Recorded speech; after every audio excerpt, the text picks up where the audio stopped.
Hoje eu fiquei o dia inteiro.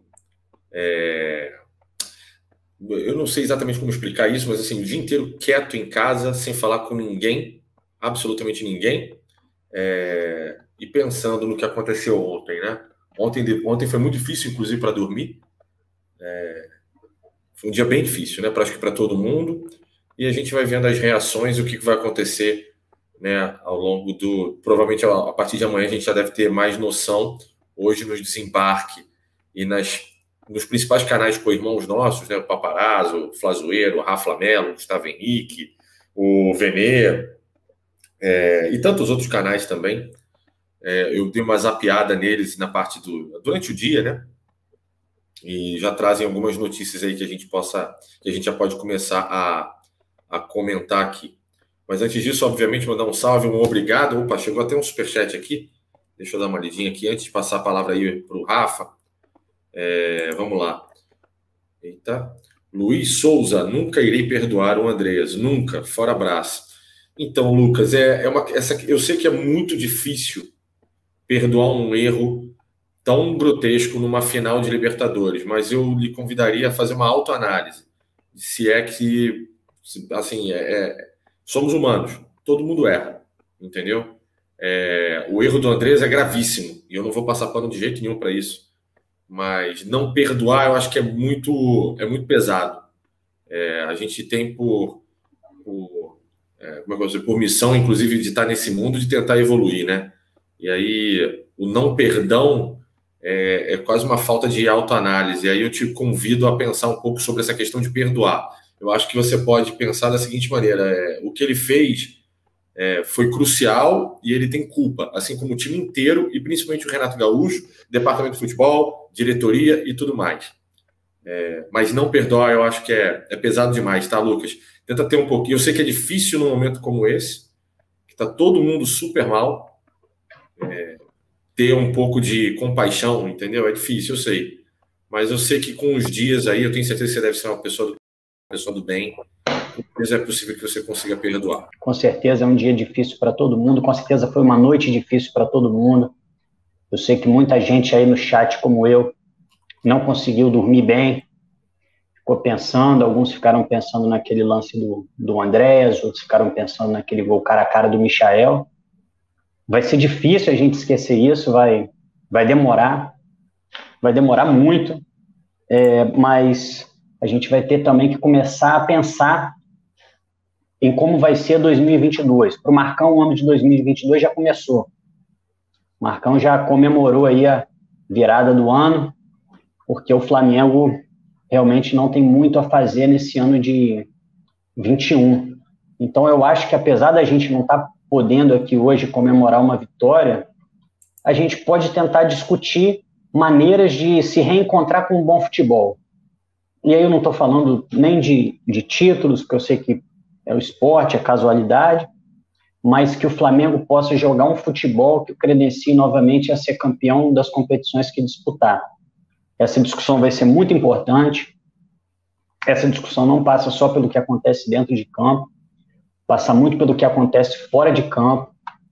Eu acho que é um aspecto que a gente deveria abordar bastante, que é o fato de o Flamengo, muitas vezes, não olhar com atenção suficiente aquilo que se passa fora do campo. Aquilo que se passa no departamento médico do Flamengo, aquilo que se passa na preparação física, na fisiologia, na nutrição. Tem a questão de psicólogo no Flamengo. O Flamengo não trabalha essa parte com os jogadores, acho que tem muito a ser feito. E acho que a partir de hoje é discutir como não repetir os erros de 2022, de 2021 para 2022, não repetir os erros que já existiam até em 2019, mas que foram encobertos por campanhas avassaladoras, e que existiam em 2020 também, e foram encobertos por um campeonato brasileiro. Acho que é hora da gente falar sobre isso, e eu gostei, cara, muito do que você falou especificamente, Perrota, sobre a questão do Andrés.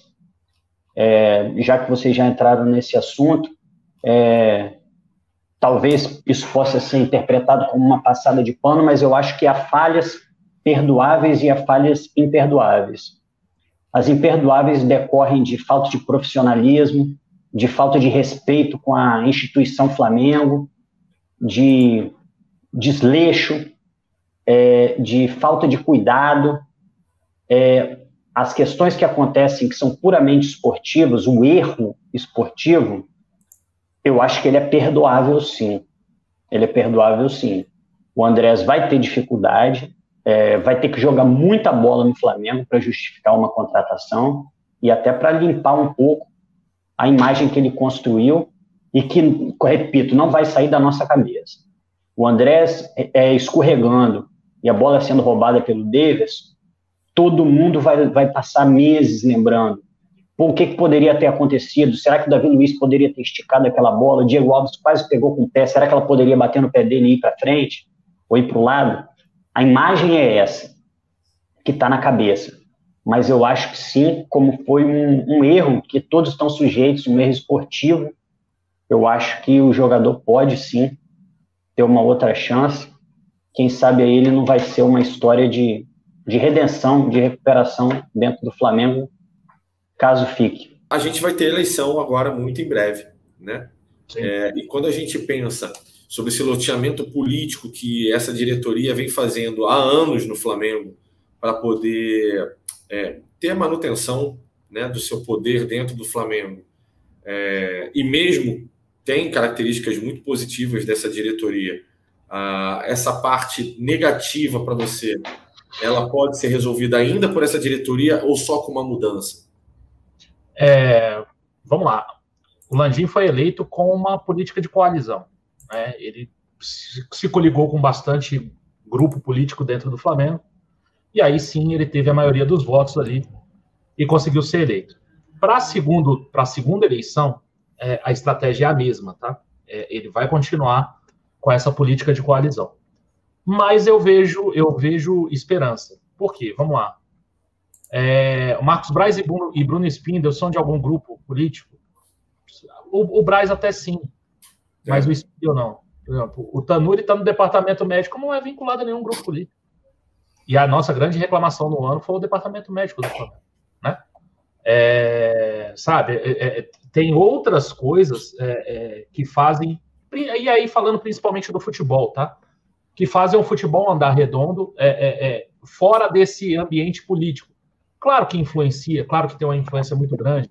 Todo mundo quer aparecer porque o futebol é o carro-chefe do Flamengo, né? Mas eu acho que o Flamengo consegue se descolar um pouco desse viés político. Claro, se isso for a intenção do Landim, né? E do pessoal ali que cerca ele ali mais proximamente, né? BAP, Gustavo Oliveira e tal. Por exemplo, eu acho que tem várias outras pastas do Flamengo que são muito mais influenciadas com relação a esse toma lá da cá político do que o futebol, né? Porque o futebol tá na tela. O futebol toda quarta e domingo joga, né? Então você tem que ter o resultado. E é por isso que eu acho que no futebol a gente consegue desgarrar um pouco. Lembrando que isso, claro, se isso for a ideia do Landim. Acho que 2021 tem muita coisa para a gente aprender. Muita coisa para o Flamengo aprender. Eu só não sei se a soberba, a prepotência e o ego desses caras vão deixar eles aprenderem alguma coisa, né? A gente está acabando o ano com 1 bilhão de receita. E o time de 1 bilhão de receita ganhou um carioca. É isso que tem que ficar na cabeça. E acho que o Marcão falou sobre coisas muito importantes. Sim, quando o Marcão falou, né? O Flamengo perde profissionais porque paga mal. Eu me lembrei ao mesmo tempo que o Flamengo comemora o crescimento de receita todo ano. O Flamengo há pouco tempo estava comemorando uma explosão nas receitas que levou a gente a uma cifra bilionária. Mas aí a pergunta que tem que ser feita é: como o Flamengo está aportando essa receita? O que me parece é que o Flamengo, obcecado em aumentar cada vez mais as receitas, isso é corretíssimo, o Flamengo tem pensado pouco em como priorizar a alocação desse dinheiro. E a gente vai precisar até recuar, de certa forma, talvez até mesmo Eu vou falar, talvez até mesmo pensar um pouco menos dessa vez em não se reforçar tanto dentro de campo. Porque, independente, isso vale para o Estado, isso vale para a economia da sua casa, isso vale para o Flamengo, as necessidades elas são ilimitadas, mas os recursos eles são necessariamente escassos. Então você vai ter o que o Flamengo tem que fazer hoje e evitar que aconteça isso que o Marcão vislumbrou, que é o Flamengo perder profissionais por conta de maus salários. O Flamengo vai ter que fazer uma análise comparativa de mercado. E aí o piso do Flamengo, o piso, vai ter que ser o que os outros times de ponta do Brasil pagam, para que isso não aconteça mais. E a partir daí pensar se tornar ainda mais atrativo. E aí é como o Marcão falou também, se sai um Pedro, a diretoria toma. E aí a gente trata, por exemplo, bons nutricionistas como peças descartáveis, preparadores físicos, médicos. Pô, esse ano a gente teve um departamento médico que não conseguiu diagnosticar uma lesão de joelho no Pedro. Tá tudo bem? Será que tá tudo bem? Será que a gente não precisa de um profissional apto a remodelar tudo isso de uma maneira profissional? Aí, novamente, o Marcão falou, né?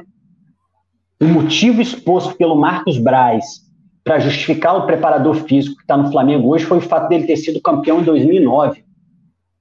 Um cara que fala isso, ele está apto a recrutar bons profissionais para estarem no Flamengo? Ele pode ter falado da boca para fora porque ele quis, mas possivelmente é isso que ele pensa. Quando fica ruim quando ele contrata e piora quando ele expõe motivo. É uma gestão pouco profissional, é uma gestão amadora. E aí, quando a gente fala do Jorge Jesus, é até engraçado, né? O Jesus chega com a equipe dele, blinda o futebol, e aí ninguém pode influenciar para estragar. Olha só que maluquice. A gente precisa que um cara entre na nossa casa para nos defender de nós mesmos. Porque senão a gente estraga tudo. O Flamengo depende de alguém. O Flamengo depende de alguém para fazer funcionar um departamento de futebol. Vocês estão percebendo o tamanho da maluquice que é isso? Um clube de futebol precisa que um técnico venha com uma equipe para impedir que o próprio Flamengo sabote o futebol. Tem muita coisa errada aí. E isso passa pela diretoria, sim. A reformulação tem que ser grande. Tem que ser grande. Independente, a eleição do Flamengo, Perrotinha até citou, vai acontecer no dia 4. Provavelmente a vitória será do Landim, mas eu gostaria que pelo menos houvesse um recado. Que alguns flamenguistas deixassem um recado para ele na urna.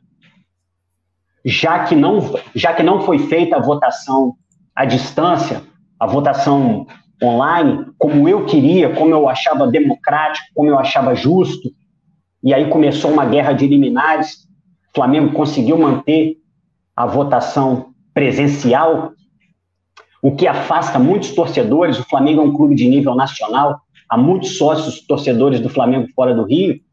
Eu espero que se dê um recado para ele. Um recado. O Flamengo, você não administra igual a casa da mãe Joana, não. O Flamengo não serve para você agradar seus amigos. Não é cabide para você trazer amigo seu. O Flamengo é uma instituição que precisa ser administrada com muito profissionalismo e muito respeito. Faltou até respeito ao Flamengo. Então, 4 de dezembro, eu quero ver esse recado. Eu sei que ele não vai perder, tá? Mas eu quero que ele saiba que ele vai ser cobrado e que tem muita gente insatisfeita com ele. E que os erros que foram escancarados durante esse ano precisam ser corrigidos. Não seja arrogante. Não seja arrogante. Perceba os seus erros e até a sua incapacidade.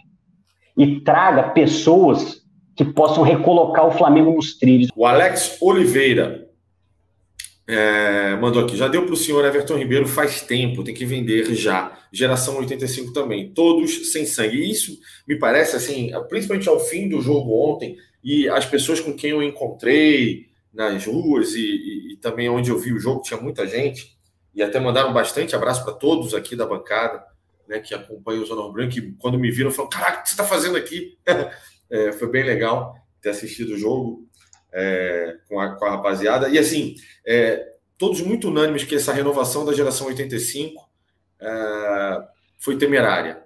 Assim, só o Felipe Luiz, de certa maneira, é aceito nessa renovação, o resto não, né? E o Everton Ribeiro tem sido alvo de muitas críticas, principalmente pelo jogo de ontem. Max Bruno Neves, desculpa, amigos, o cara só entregou aí falando sobre o Andrés, né? O cara só entregou o título para o nosso principal rival dos últimos tempos. Não dá para aliviar. Max, mais uma vez, eu acho que não é aliviar, tá? O que eu sugeri somente é que não entremos naquela de não perdoar. Acho que não perdoar é muito pesado. E não perdoar não quer dizer que você vai passar por cima do erro do cara. Não. O erro que ele cometeu foi muito grave, foi crucial para a perda do título, sim, mas a gente tem que pensar no todo também. Assim, tudo isso que o Rafa já falou, o Marcão já falou, eu falei, todos os canais têm falado de uma construção da destruição do ano de 2021 pelo Flamengo. O Flamengo ontem, a perda do título do Flamengo foi só uma chancela de todos os erros cometidos ao longo de 2021. Ele só chancelou. Ele fechou com chave de ouro. E o erro do Andreas é uma consequência desses erros todos. E acho não perdoar, cara, eu acho muito pesado mesmo. Posso falar só um pouquinho sobre essa questão do Andreas? Assim, já vi muito jogador ficar marcado e nunca mais jogar no Flamengo. Eu acho que vai ser o caso do Andreas, tá? Vinícius Pacheco é um. Ele teve a bola do jogo contra a Universidade Católica, ele se joga no chão ao invés de tentar o chute. Nunca mais jogou no Flamengo. Tiveram outros na história que cometeram um erro e tal, e nunca mais jogaram pelo Flamengo. O Andrés, até o erro, ele era um dos melhores jogadores do Flamengo. Ontem, né? Ontem ele era um dos que estava salvando ali. A gente jogou muito mal, a verdade é essa, né? A gente jogou muito mal o jogo inteiro, tal. Mesmo assim, a gente consegue empatar por mérito todo dos nossos jogadores, né? Da habilidade, da capacidade técnica dos jogadores, e ele acaba falhando. Gente, o André só tem contrato até julho. Ele vai jogar um Carioca. Só? Vocês acham que o Flamengo vai contratar esse jogador por 22 milhões de euros? Para mim, não. Depois desse erro que ele cometeu? Então, gente, assim... tudo bem, eu também fiquei... E, assim, uma coisa é eu não querer mais um jogador no meu time. Isso. Outra coisa é você entrar na rede social do cara, xingar pai, mãe, xingar o cara, fazer o cara... Acho que não tem necessidade, entendeu? A única coisa que a gente tem que analisar é, vocês querem o jogador no Flamengo? Sim ou não? Vocês acham que em julho... E se em julho o Manchester chegar, que foi a pergunta até que o Rodrigo fez ontem para mim, o Manchester chegar e falar assim, não, a gente empresta ele mais um ano aí para vocês. Vocês aceitam ou não? Vai dar um nó na cabeça da galera. Mesmo com o erro, entendeu? Mesmo com o erro. Eu acho que a gente tem 6 meses aí para ver se ele vai conseguir dar a volta por cima e tal, ver qual vai ser a relação da torcida com ele. Tem muito jogador que, cara, e eu lembro disso, até estando no Maracanã, a bola encosta no cara, a torcida vem abaixo, vai o cara não consegue mais jogar. Eu não sei o que vai acontecer. Não gostaria nem que acontecesse isso, mas infelizmente, depois do erro que ele cometeu, 22 milhões de euros, a gente não vai comprar. É isso que vai acontecer. É capaz de, em julho, ele sair do Flamengo, voltar para o Manchester. Até antes, se bobear. É capaz do Atlético, do Palmeiras desse ir atrás dele e ele acabar de ferrar com a vida do Flamengo ainda outras vezes, porque é um bom jogador. Bem ou mal, é um bom jogador. Então, isso. Marcão, você quer que ele continue? Não sei, cara. Eu não sei de nada, mano. Eu tô há 2 dias meio tá todo mundo, né? Meio anestesiado ainda. Mas eu acho que o futuro dele do Flamengo é muito difícil. É difícil demais. Muito difícil. Acho que... Sabe qual vai ser um bom termômetro? Terça-feira. Os próximos jogos, né? Os próximos jogos aí até o final do ano, depois no começo do outro ano também, para ver alguma coisa. é o que vai determinar. Agora, vai chegar julho, que é onde finaliza. O contrato dele, o passe dele está fixado em 22, né? Acho que seria o 22. Meu irmão, 22 é muito dinheiro. Vai comprar 22 num cara marcado? Não sei se vai. Entendeu? Dá quase. Dá quantos milhões isso aí? Tá R$6 o euro? Dá acho que um pouquinho mais. Vai dar, sei lá, 130 milhões por aí. Acho que 140. 140, por aí. Eu, sinceramente, acho impossível o Flamengo fazer essa contratação. Impossível. Principalmente também... Eu ia achar difícil se ele fizesse o gol do título, cara. 130 milhões de reais. Mano.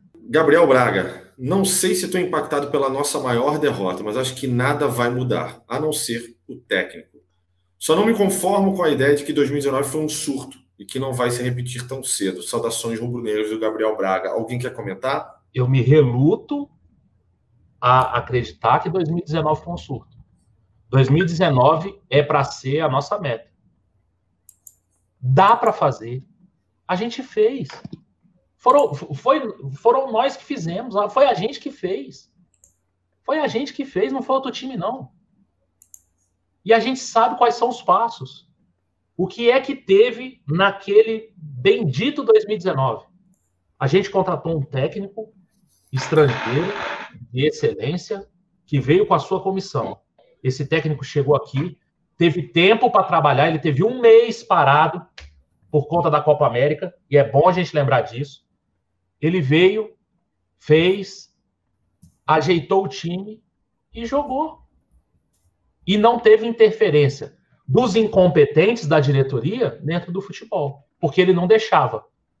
Nego ia lá ver o treino e falava, quem é esse cara aí? Sai. Não quero. E ele tirava. O Jorge Jesus tirava. E foi um negócio que eu falei ontem. O Jorge Jesus não é o único no mundo. Não é o melhor de todos do universo. A gente tem que parar com isso também. Tem outros técnicos bons também. No Brasil é que não tem. Não tem nenhum aqui. Mas o Galhardo pode ser uma boa. O André Vilas Boas, o Carvalhal. E tem outros nomes aí que a gente não... O Jardim, que está no Al Hilal ganhando uma prata.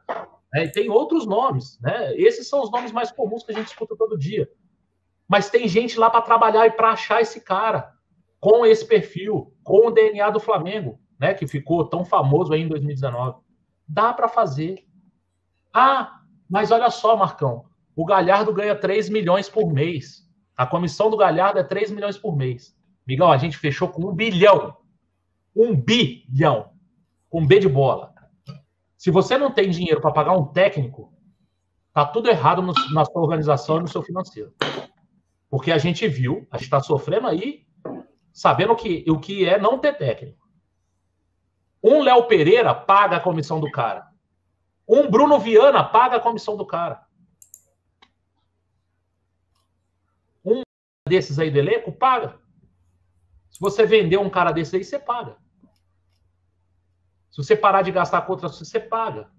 Você tem 1 bilhão de receita. Não é possível que você não tenha 3 milhões para pagar no técnico. Não é possível. Entendeu? É a questão da prioridade, Perrotinho. Qual é a sua prioridade? Porque a gente, há 3 meses atrás, tinha uma de gente aqui falando para passar no débito e comprar o Andrés. Não, gente, joga fan token aí. A galera vai comprar, a gente arrecada uns milhões aí e paga o cara. Joga fan token aí para contratar um técnico decente. Pra gente não ver a merda que a gente viu contra o Grêmio. Pra não ver a merda que a gente viu contra o Palmeiras. É isso que tem que fazer. Agora, a prioridade é técnico? Eu não sei. Para essa diretoria, eu não sei. O Braz hoje deu uma entrevista, Rafa.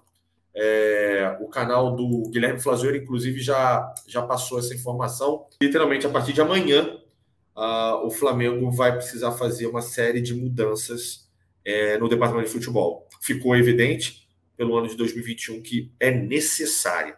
Essa é a palavra que o Braz usou. E aí eu vou para aquela tua análise de agora há pouco, em que você falava que o Flamengo não tem o direito, principalmente com uma eleição, de escolhas ruins, que tem que priorizar os melhores profissionais de mercado, com pagamento, né, no nível do mercado, e competitividade, e competência, currículo e tudo isso. Você acha E aí eu vou voltar à pergunta que eu tinha feito a você e o Marcão. Que o conselhinho vai ser mantido e ele decidirá sobre isso? Ou você vê uma mudança radical no departamento de futebol? E o que você acha melhor? Tá? Bom, primeiro eu gostaria de falar o seguinte, eu vou falar, não o que eu acho que vai acontecer, mas o que eu acho que deveria acontecer. Para começar, quando você pergunta ao Marcos Braz o que vai mudar no futebol do Flamengo, você tem uma situação implícita que é a seguinte: Marcos Braz continua no Flamengo. Você pressupõe isso. E isso já é uma coisa que deveria ser questionada. O Marcos Braz tem uma participação muito grande no que deu errado no Flamengo esse ano, na má gestão do futebol. Ainda que eu ache que o ambiente é ruim, ainda que eu ache que seja importante mudar gestão antes que nós fôssemos mudar pessoas. Lógico que para você mudar completamente a gestão, você precisa mudar as pessoas que estão à frente. Mas não é um problema específico de pessoas. É um problema de método. Aí você falou do conselhinho, né, Perla? Você falou aí do conselhinho. E aí você falou uma coisa que é muito lógica, né? Você falou que, em tese, é uma coisa boa. Porque são pessoas que, em colegiado, vão tomar uma decisão, vão discutir entre si. Só que o intuito do conselhinho não é dar a melhor solução possível para o Flamengo. O conselhinho é um palco de uma guerra política, onde os interesses são pessoais. Toda vez que você coloca interesses pessoais antes dos interesses do Flamengo, as decisões serão desastrosas. Esse é o problema do conselhinho. O problema não é haver um profissional competente e capacitado para centralizar as decisões ou uma decisão colegiada. As duas formas são possíveis, desde que esse colegiado exista, não para acomodar correntes políticas e garantir apoio político, e por isso dar espaço para essas pessoas se manifestarem sobre o futebol do Flamengo. Porque se fossem 5 pessoas escolhidas por serem altamente capacitadas, o conselhinho seria algo muito bom para o Flamengo. E não seria um palco, como você falou aí, de trairagem, de vamos fechar com o Pelaipe, aí outro grupo puxa de cá, puxa de lá, Pelaipe vai embora. A questão do conselhinho hoje é essa. A questão do conselhinho hoje é essa. É pensar no Flamengo. E aí eu volto naquilo que eu falei lá atrás. É preciso, você pode politicamente acomodar diferentes correntes e diferentes visões, mas algumas coisas elas têm que ser totalmente intransigentes. E uma delas é o profissionalismo dentro do clube. O Flamengo precisa ser gerenciado de forma profissional. O Flamengo nunca vai deixar de ter um dirigente amador. Nunca. Porque o presidente do clube vai ser amador. Vai ser amador. O que não necessariamente precisa acontecer é que os outros dirigentes sejam amadores. Exatamente. Mestre, foi o que eu falei. Você não precisa que o cara do marketing seja amador. Pode pagar o cara. Cara, quem tomava conta do futebol do Flamengo com Bandeira? Vocês lembram? Antes dele colocar todo mundo. Era o Rodrigo Caetano. Era o Rodrigo Caetano. Era pago. Era pago. Mas ele não era o VP de futebol. Ele não era o VP de futebol, ele era o dirigente, ele era o executivo de futebol. Isso. Hoje, a gente não tem essa figura no clube. Porque o Braz, meio que, ele é o VP de futebol. O Spindle botou debaixo do braço. Isso, o Spindle tá ali com ele e tal. Acho que o Spindle é até remunerado, que seria, em tese, essa função do Rodrigo Caetano. Ou, sei lá, do Anderson Barros no Palmeiras. Então, assim, dá para ser profissional. Dá para ser profissional. Basta querer ser profissional. Será que o Flamengo quer ser profissional? Será que essa diretoria quer o profissionalismo nu e cru dentro do Flamengo? Como eram as bravatas deles, lá, os discursos deles antes de entrarem? Não, porque aqui a visão empresarial E o Landim falando, porque só você vê nas minhas empresas. Duvido que esses caras tratam as empresas particulares dele como eles tratam o Flamengo. Eu duvido. Eu duvido que esse cara pega um cara de 6 meses trabalhando na praia e coloca ele dentro da empresa dele.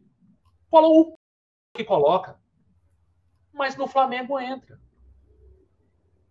No Flamengo tá lá. No Flamengo, o cara que trabalhou no Petrolina em 2010, hoje é o chefe da preparação física do Flamengo. Chega pro Landim lá na petroleira dele e fala assim, não, eu fui frentista aqui, ó, no posto aqui, daqui é 17, aqui do lado da minha casa, me bota aí. É isso que tá acontecendo no Flamengo. É isso. Eu só queria que eles tratassem o Flamengo como eles tratam as empresas particulares dele. Que lá, se ele perder R$1, ele fica... Aqui tá todo mundo virado. Não vamos tratar disso hoje. Tá todo mundo virado. Estamos cansados. Amanhã a gente vê. E a gente... Tá entendendo? É isso. É isso. Dá pra fazer. Dá pra ser profissional. Não falta muito. Falta vontade. Falta priorizar. O Flamengo vai priorizar ser profissional no ano de 2022? Eu duvido muito. Duvido. Eu duvido demais. Acho que com essa galera aqui perpetuando mais uma vez... Vai continuar. Eles não vão perder. Acho que a única pasta profissional é o departamento financeiro. Né? Que tem caras bons ali, né?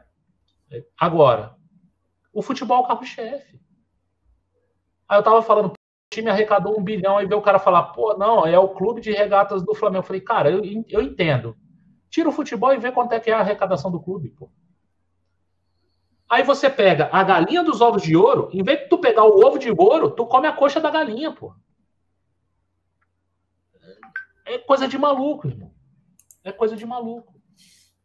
Sejam profissionais no futebol. Não é muito, cara. Não é difícil. Não é difícil. A gente teve um verniz de profissionalismo em 2019, só a primeira camadinha. A gente já viu o regaço que a gente fez. Mas os caras parecem que o ego é maior, essa ambição, essa sede de poder é maior, sabe? Eu duvido, cara. Eu duvido. Bom, eu vou ficar quieto, cara. É melhor ficar quieto, porque eu vou começar a falar umas coisas aqui que é até perigoso. Mas toca aí. Thiago Neres, acompanha essa zona desde o começo de 2020, com todo o respeito a todos. Hoje, para mim, o Rafael ostenta as melhores defesas de tese. Já mudei de opinião diversas vezes após ouvi-lo falar. Parabéns, piu-piu, pela sobriedade. Saudações rubro-negras. Eu digo sempre o seguinte, cara, o Rafael é daqueles achados que ocorrem de 100 em 100 anos, que é dificílimo, é de uma competência absurda. Eu tenho verdadeira admiração ao trabalho do Rafael desde que ele começou aqui no Zona, né? Então, eu sou muito grato a você estar aqui com a gente na bancada. E a palavra do Thiago Neres é a minha também, viu, cara? Parabéns demais pela competência, bicho, pela inteligência e pela forma fácil e objetiva de conseguir se comunicar, viu, cara? Parabéns demais. Obrigado, inclusive, tá? Vamos lá. Eu te agradeço, cara, as palavras aí. Gabriel Rodrigues, qual a mensagem de apoio que vocês, torcedores mais antigos, dariam aos torcedores mais novos após esse grande fiasco? Principalmente para a galera jovem de 2019. Aí, bom, aliás, isso é uma coisa que eu precisava também fazer essa pergunta. Rafa, você está com quantos anos, irmão? Eu tô com 38. 38, tá pertinho da gente. Tá pertinho da gente, deixa aí. Tá pertinho. Muitos anos de Flamengo já, muitos anos de Flamengo. Vocês falaram, né? O Marcão começou campeão carioca de 86, né? Acho que um gol do Bebeto, um gol do Júlio César, esse eu não me lembro bem. Perrotinho, o meu primeiro campeonato que eu acompanhei foi o campeonato carioca de 91. 91 Júniorzinho, Gaúcho, Paulo. 4-2 pro Flamengo. 4-2 pro Flamengo na final. Eu tava no Maracanã. Eu tenho essa fase. Que naquela época o carioca valia alguma coisa, talvez os jovens que estão aqui talvez nem entendam. Eles fizeram 1-0 com o Ézio, a gente fez com o Idemar, Gaúcho, Zinho e o Júnior sacramentou o 4-2. Foi um jogaço. Eu estava no Maracanã. Jogaço mesmo. Jogaço. Foi uma das melhores, cara, foi um dos melhores finais de Carioca que eu já fui, viu? Foi? Pô, foi um jogaço, cara. Vamos lá. Vou pegar essa faixa. Quando for na casa da minha mãe, eu vou pegar essa faixa. Vou trazer aqui para casa. Que massa, velho. Eu tenho essa faixa. Para dar um recado para ele, é o seguinte. O Flamengo vai perder. Por mais que a gente não queira, por mais que a gente odeie, o Flamengo vai perder. E essas derrotas formam o nosso caráter. É muito difícil perder. É muito difícil perder. Mas eu sou de uma época, eu vivi uma época no Flamengo que perder era quase que rotina. Era rotineiro. E isso não me fez ser menos Flamengo. Isso não me fez ser menos maluco.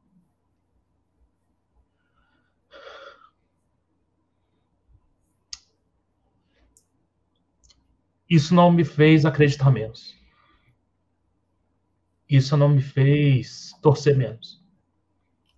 Isso não me fez confiar menos. A gente está numa fase, se a gente for pegar, a gente está numa fase muito boa. É muita vitória. E aí, por isso, alguns falam, né? Não, vamos aproveitar. A gente tem que aproveitar e tal. Mas se você quer ser Flamengo mesmo, e assim, pelo menos essa é a minha visão, tanto nas vitórias como nas derrotas, não deixem as vitórias cegarem vocês. E não deixem as derrotas desanimarem vocês. Cara, ontem para mim foi muito difícil. Muito. Eu fiquei na sala até as 4 horas da manhã. Na sala que eu vi o jogo. Eu participei do pós-jogo, porque eu acho que a gente deve uma satisfação a quem está aqui.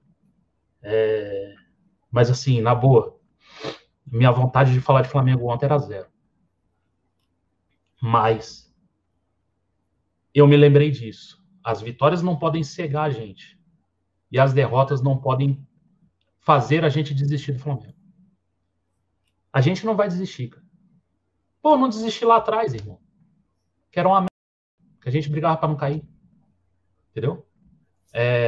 Quem não viveu essa época, primeiro, parabéns e muita sorte de não ter vivido isso, né? Que era uma ver isso. Mas, em vez de fazer, a gente fazia a conta para chegar nos 45, irmão. Cansei de fazer isso. Cansei de fazer até hoje. Quando o Flamengo faz 43 pontos em todo o brasileiro, a primeira coisa que eu falo, livramos. A nossa geração é marcada por isso. E a gente ficava feliz com isso. Sim. Era legal. Era um alento, cara. Mas era o possível. Era legal torcer pro Flamengo. Ganhar o Carioca para calar a boca dos nossos rivais aqui direto. Isso. E se livrar no Brasileirão. A derrota é muito doída. A derrota é muito triste. Mas a derrota não pode fazer você desistir do Flamengo. O Flamengo é como um filho. E o filho, às vezes, faz umas... Mas você pode ir na frente da cadeia do cara que matou 10. A mãe dele vai estar lá na frente para visitar. A mãe não desiste. O pai não desiste. Então, eu não me sinto no direito de desistir. Porque o Flamengo já me deu muita felicidade também. Eu nasci, fui criado, sou Flamengo e eu vivi um Flamengo, olha que coisa... O Marcão também e o Rafa também devem ter vivido a mesma coisa que eu, obviamente. Eu vivi um Flamengo que era conhecido, se deixar chegar, já era. O Flamengo, quando vai à final, não perde. Eu, por conta da minha escolha profissional, das minhas escolhas profissionais, porque eu já tive 3 empregos, eu tenho 3 formações diferentes, sou retardado, sou maluco, sou o cara mais indeciso do mundo. Eu tive que morar fora do Rio, em cidades diferentes. E eu sou aquele cara que, para ir no bar, eu gosto de tomar um chopinho, eu sempre botei o manto sagrado. Então eu vivi uma coisa que... Caralho, é difícil falar de Flamengo, né, Marcão? Eu tô quase indo também. Eu lembro perfeitamente de todas as vezes que, principalmente fora do Rio de Janeiro, eu botava o manto e o que eu via por parte das pessoas que estavam em volta era olhar para a camisa do Flamengo, e eu vi isso acontecer uma vez que me marcou para num bar que é super conhecido em São Paulo, que o cara olhou para o filho dele, apontou para minha camisa, apontou para mim e falou assim: ó, esse cara é Flamengo, e esse clube é eu odeio o Flamengo. E aí eu olhei pro cara e falei assim: eu achei que você ia elogiar. Ele falou assim: esse é o maior elogio que eu posso te fazer. E o Flamengo, então, de o rei das decisões, o Flamengo da maior torcida, o Flamengo do clube tradicional do manto sagrado. Não existe ninguém com manto sagrado, irmão. No Brasil, e provavelmente na América do Sul, não tem ninguém que se denomina como manto sagrado. Não tem nenhuma torcida que torce por ela mesma. Não tem nenhuma torcida que tem canto para a própria torcida. Tá? E o Flamengo passou na década de 90 por maus bocados, terminando praticamente ali em 2012, 2011, nos piores momentos, inclusive, do Flamengo, em que a gente vive uma entre-safra e que o máximo que a gente consegue é ganhar Carioca, para pelo menos segurar um pouco e fazendo gestões absurdas, passando por momentos absolutamente temerários na história do Flamengo. E que não trazem orgulho, mas que fez uma formação de caráter e uma formação de flamenguistas absolutamente fortes, que tem no sangue, na paixão, na razão, inclusive, do que é Flamengo, do que é ser Flamengo e do quão é necessário para você poder ganhar, que os momentos atuais, eles, de certa maneira, eles nos dão orgulho porque você olha para trás e fala mas assim como o Marcão, Rafa, eu, Rodrigão, ontem, de uma maneira espetacular também, e que o Alan vai vir, e que o Cleitinho vai vir também a falar, e o Arthur também vai vir aqui falar para vocês, todos, e vocês que estão do outro lado da telinha sabem disso, a gente não pode, de maneira alguma, entrar numa zona de conforto. De maneira alguma, aceitar que o fato do Flamengo hoje ser um clube administrativamente muito bem resolvido, isso vai dar, então, a oportunidade do Flamengo estar sempre em todas as decisões e até mesmo abrir de uma soberba para que a gente perca uma final de Libertadores e passe impune. Não passa. O que aconteceu ontem, eu tenho por característica, infelizmente, por conta de uma série de coisas que aconteceram na minha vida, sentir a dor depois de algum tempo. Eu não sinto na hora. E eu admiro muito quem sente. Eu admiro demais. Eu queria ser você que ontem, ao fim da partida, chorou, se esgoelou, não conseguiu dormir e etc. Cara, não. O que eu fui fazer foi só, mais uma vez, mascarar a minha incompetência de sofrimento. Foi, cara, eu vou beber para tentar esquecer essa... Entendeu? E tentar simular. E aí, provavelmente ao longo da semana, é que eu vou sofrer demais. Primeiro, se ele está aqui hoje, cara, ouvindo a gente falar, provavelmente ele tem um amor parecido com o que a gente tem. E aí muita gente fala do Flamengo pré-2019, Flamengo, lógico, cara, eu vivi essa fase toda, cara. Eu vivi o centenário sem ter nada, eu vivi a perda da Copa do Brasil pro Cruzeiro, pro Santo André, mas a verdade é que o nosso amor pelo Flamengo não depende dos resultados. Hoje eu não me sinto mais apaixonado pelo Flamengo. Sempre foi bom ser Flamengo. O time podia estar uma merda, mas eu sempre gostei de ser Flamengo. E isso é o que o torcedor muitas vezes a gente dizia isso e era verdade. Torcida ganha jogo, sim. A do Flamengo. A sua, eu não sei. Então a gente sempre abraçou o Flamengo. em todas as situações boas, situações ruins. E hoje, a minha memória afetiva, quando eu lembro do Obina fazendo um gol e salvando a gente do rebaixamento, cara, eu lembro isso com carinho incrível. Pô, vocês viram aqui, a gente começou a falar aqui, Campeonato Carioca de 91, o Perrota já falou, pô, cara, eu tenho a faixa até hoje e tal. É um Campeonato Carioca. É um evento que aconteceu há 30 anos. E a gente lembra como se fosse ontem. Então, o nosso amor, ele não está condicionado a resultado. Pode ser, eu tenho certeza que não, tá?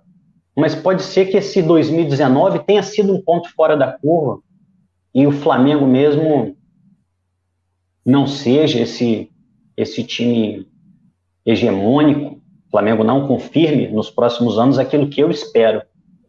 Mas ainda assim, ser Flamengo vai continuar sendo a mesma coisa para todo mundo que está aqui ouvindo a gente. Muito. Nós amamos o Flamengo, carregamos o Flamengo. Quantas vezes, cara, essa camisa aqui, essa camisa e a nossa torcida já carregaram o Flamengo nos braços. Quantas vezes? Então, essa dor, galera, ela vai demorar para passar. Ela vai demorar muito para passar. Com certeza, cada um reage de uma forma. Cada um reage. Teve gente que nem ligou a televisão hoje. Era 6 horas da manhã, eu estava vendo a reprise do jogo na Fox, para tentar entender o que aconteceu. Eu acho que eu não vou conseguir, sabia? Eu já vi. Eu acho que eu não vou conseguir.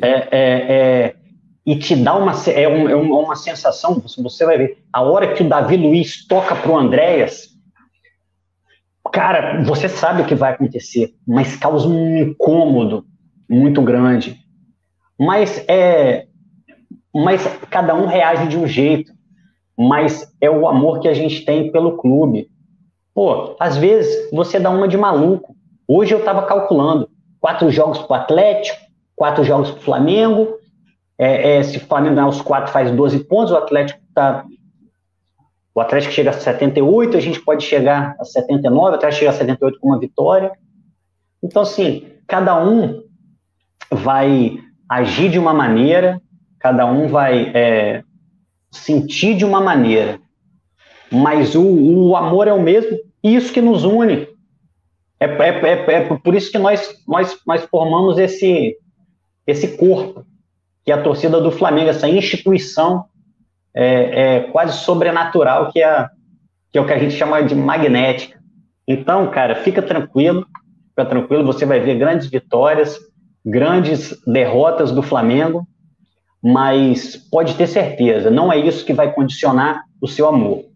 Isso não foi assim comigo, não foi assim com o Perrota, não foi assim com o Marcão, e não foi assim com ninguém. O que a gente precisa é do Flamengo, não é de vitórias. Vitórias são consequências de um bom trabalho, e aí a gente tem que ser um pouco mais racional. Mas torcer é paixão, é amor, e isso a gente não explica.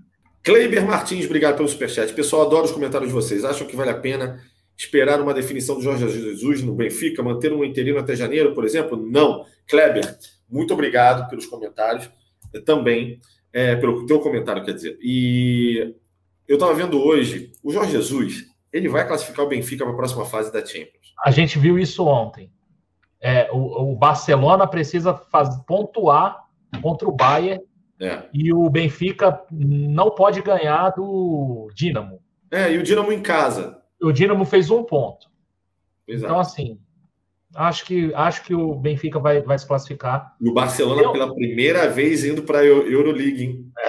Irmão. Quando tem dia que é noite.